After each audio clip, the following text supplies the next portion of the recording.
Sir ತಾವು ಬಂದ ಮೇಲೆ ಯಾಕೋ ಬೆಂಗಳೂರಿನ ಒಂದು ಅಭಿವೃದ್ಧಿ ಕಂಡಿರಲಿಲ್ಲ, ಈಗ ಮತ್ತೊಂದು ಸ್ವಲ್ಪ ಕಾಣಿಸುವಂತ ಅಂತ ಕಂಡು ಬರ್ತಾ ಇದೆ, ಅಟಕ್ ಬಿದ್ದಿದೆ. ಆದರೆ ಸರ್ ಈಗ ಬೆಂಗಳೂರಿನ ಫುಟ್ಪಾತ್ ತೆರವು ವಿಚಾರದಲ್ಲಿ ಒಂದು ಕಡೆ ಶ್ಲಾಘನೆ ಬರ್ತಾ ಇದೆ, ಮತ್ತೊಂದು ಕಡೆ ಸಾಕಷ್ಟು ಕುಟುಂಬ ಬೀದಿಗೆ ಬಂದಂತ ಕೂಡ ಒಂದು ಟೀಕೆಗಳು ಬರ್ತಾ ಇದೆ.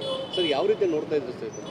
ಇಲ್ಲ, ಯಾರು ಬೀದಿಯಲ್ಲಿ ವ್ಯಾಪಾರ ಮಾಡೋರು ಅವರೇನು ವ್ಯಾಪಾರ ನಿಲ್ಲಿಸ್ಬೇಕಾಗಿಲ್ಲ. ಮೇಯ್ನ್ ರೋಡ್ ಬಿಟ್ಟು ಪಕ್ಕದ ರೋಡಲ್ಲೇ ಹೋಗಿ ವ್ಯಾಪಾರ ಮಾಡಿಕೊಳ್ಳಿ. ಮೇಯ್ನ್ ರೋಡಲ್ಲೇ ವ್ಯಾಪಾರ ಮಾಡುವುದೇನಾದರೂ ಮೂಲಭೂತ ಹಕ್ಕು ಇದೆಯಾ? ಪಕ್ಕದ ರೋಡ್ನಲ್ಲಿ ವ್ಯಾಪಾರ ಮಾಡಿದರೆ ಜೀವನ ನಡೆಯೋದಿಲ್ವಾ?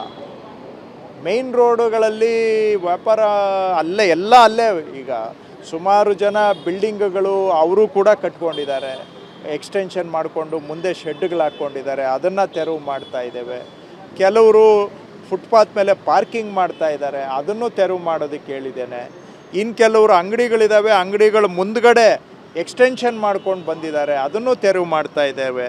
ಅವು ಬರೀ ಏನು ಬೀದಿ ಬದಿ ವ್ಯಾಪಾರಿಗಳೇನಲ್ಲ, ಎಲ್ಲ ದೊಡ್ಡ ದೊಡ್ಡ ಬಿಲ್ಡಿಂಗ್ ಯಾರೇ ಇದ್ದರೂ ಇವತ್ತು ಕೆಲವು ತೋರಿಸಿದ್ದೇನೆ, ಅಲ್ಲಿ ಮುಂದ್ಗಡೆ ಅಂಗಡಿನ ಕಟ್ಕೊಂಡು ಬಂದುಬಿಟ್ಟವ್ರೆ, ಅದೆಲ್ಲ ತೆರವು ಮಾಡಿ ಅಂತ ಹೇಳಿದ್ದೇನೆ. ಸೊ ಎಲ್ಲರನ್ನೂ ಮಾಡ್ತಾ ಇದ್ದೇವೆ.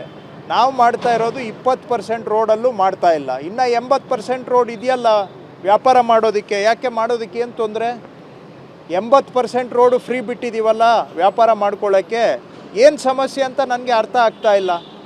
ಹಾಗಾದರೆ ನೀವು ಇದನ್ನು ಕೇಳಿದ್ರೆ ನಾನು ನಿಮಗೆ ಕೇಳಬೇಕಾಗತ್ತೆ. ಸುಪ್ರೀಂ ಕೋರ್ಟು ಪೆಡೆಸ್ಟ್ರಿಯನ್ಸು ಓಡಾಡೋದು ಒಂದು ಮೂಲಭೂತ ಹಕ್ಕು, ಫಂಡಮೆಂಟಲ್ ರೈಟ್ ಅಂತ ಹೇಳಿದೆ. ಹಾಗಾದರೆ ನನಗೆ ನೀವು ಕಾನೂನು ವೈಲೇಟ್ ಮಾಡಿ ಅಂತ ನನಗೆ ಹೇಳ್ತಾ ಇದ್ದೀರಾ? ಸುಮ್ಮನೆ ಕೂತ್ಕೊಂಡ್ಬಿಟ್ಟು ಬೆಂಗಳೂರಿನಲ್ಲಿ 300 ಜನ ವರ್ಷಕ್ಕೆ ಪಾದಾಚಾರಿಗಳು ಸಾಯ್ತಾ ಇದ್ದಾರೆ ಆಕ್ಸಿಡೆಂಟಲ್ಲಿ. ಯಾಕೆ ಸಾಯ್ತಾ ಇದ್ದಾರೆ? ಫುಟ್ಪಾತ್ ಮೇಲೆ ನಡೆಯೋಕ್ಕೆ ಜಾಗ ಇಲ್ಲ, ರೋಡಿಗೆ ಬರ್ತಾರೆ, ಯಾವುದೋ ಗಾಡಿ ಬಂದು ಟಚ್ ಆಗಿ ಸತ್ತೋಗ್ತಾರೆ 300 ಜನ. ನಿಮ್ಮ ಫ್ಯಾಮಿಲಿಯಲ್ಲಿ ಯಾರಾದರೂ ಸತ್ತರೆ ನಿಮ್ಗೇನು ಅನಿಸುತ್ತೆ? ಅವ್ರಿಗೇನು ಉತ್ತರ ಕೊಡ್ತೀರಾ? ಹಾಗಾದರೆ ನೀವು ಸ್ವಲ್ಪ ನನಗೆ ಹೇಳಿ. ನಿಮ್ಮ ಕುಟುಂಬದಲ್ಲಿ ಯಾರೋ ಫುಟ್ಪಾತ್ ಮೇಲೆ ನಡೆಯೋಕ್ಕೆ ದಾರಿ ಇಲ್ಲ ಅಂತ ಹೇಳ್ಬಿಟ್ಟು ರೋಡ್ಗೆ ಬಂದು ರೋಡಲ್ಲಿ ಆಕ್ಸಿಡೆಂಟ್ ಆಗಿ ಸತ್ತರೆ ಯಾರು ಉತ್ತರ ಕೊಡ್ತೀರಾ?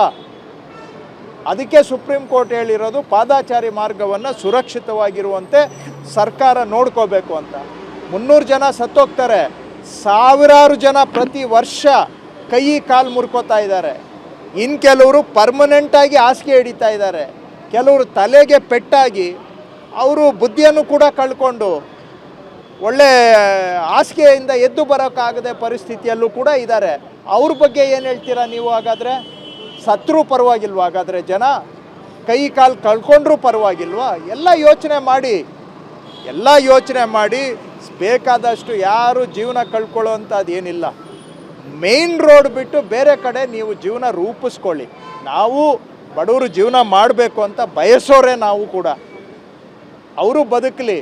ಆದರೆ ಅನಗತ್ಯವಾಗಿ ಪ್ರಾಣ ಕಳ್ಕೊಳ್ಳೋದನ್ನ ನೋಡಿಕೊಂಡು ಸರ್ಕಾರ ಸುಮ್ಮನೆ ಇರಬೇಕು ಅಂತ ಹೇಳಿದ್ರೆ ಅದು ಮಾನವೀಯ ಸಮಾಜದ ಗುಣ ಆಗೋದಿಲ್ಲ.